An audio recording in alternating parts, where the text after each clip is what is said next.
shooter that night. Good morning, Jim Ryan.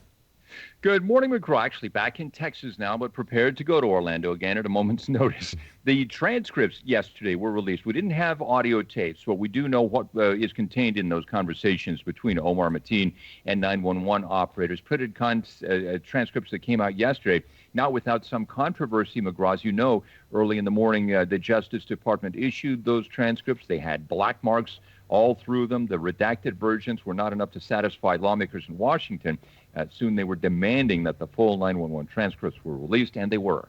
Oh, yeah, that's interesting in and of itself. Let's get to that controversy. So who first released them, and who demanded the full transcript to be released? Okay, the Justice Department put out the transcripts in the morning. Now, whether that was Loretta Lynch, whether it was somebody at the White House, we don't know. But the comment was they didn't want to provide the killer or terrorist organizations with a publicity platform for hateful propaganda.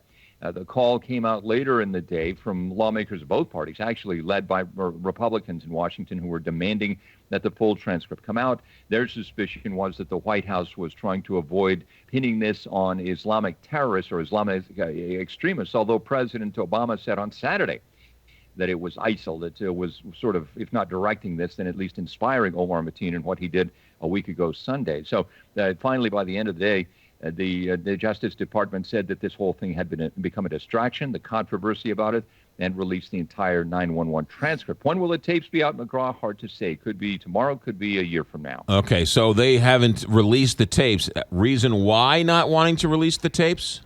Well, there could be, and you know, with everything like this, whether it's in St. Louis or Orlando or anywhere, there will have to be freedom of information requests filed. They don't just automatically throw out those documents in a small town case or a large city or internationally watched case like the one in Orlando. An FOI request will be put in. The Attorney General will consider it, probably rubber stamping it. Once that process is done, I'm sure we'll be hearing the 911 tapes. The linchpin in all this is the wife of Omar Mateen. Will she be facing criminal charges? Perhaps. And those audio tapes undoubtedly will be a part of the evidence that could slow the whole process, McGraw. Yeah, as for what was in the tapes and what he said, he does pledge his allegiance to some type of terrorist organization, does he not? Absolutely. Quote, praise be to God, prayers as well as peace be upon the prophet of God, etc. I am in Orlando. I did the shootings, he said, and he does make references and pledge his loyalty to the Islamic State.